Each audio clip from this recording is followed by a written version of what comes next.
ഇന്ന് റിസോർട്ടിൽ നിന്ന് ചെക്കൗട്ട് ചെയ്തു. ബക്കറ്റ് ലിസ്റ്റിൽ ഉണ്ടായിരുന്ന ഒരു ഫുഡ് സ്പോട്ടും കൂടി വിസിറ്റ് ചെയ്ത് കുറച്ച് ഫുഡ് ഐറ്റംസും കൂടി ട്രൈ ചെയ്തു.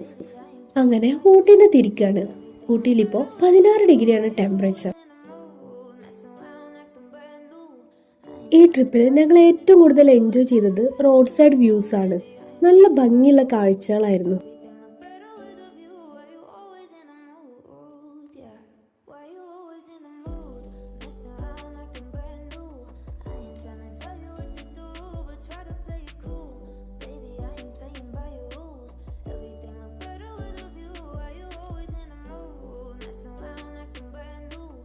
മുതുമലൈ ഫോറസ്റ്റ് വഴി തന്നെയാണ് പോയത്.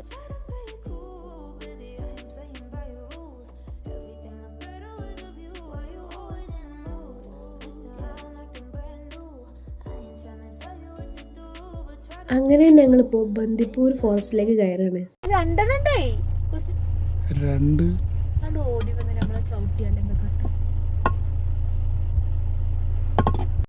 ബന്ദിപ്പൂർ ഫോറസ്റ്റിനകത്തുള്ള കൺട്രി ക്ലബിന്റെ റിസോർട്ടിലാണ് ഇനി 2 ദിവസം നമ്മൾ താമസിക്കാൻ പോണത്. അത്യാവശ്യം വലിയൊരു പ്രോപ്പർട്ടി തന്നെയാണത്. കാടിനകത്തായോണ്ട് തന്നെ റിസോർട്ടിനുള്ളിലൂടെ നിറയെ മാനുകളും മങ്കീസും ഒക്കെ ഉണ്ടായിരുന്നു. അങ്ങനെ അവിടുന്ന് ഫുഡും കഴിച്ച് അന്നത്തെ രാത്രിയും വൈൻഡപ്പ് ചെയ്തു.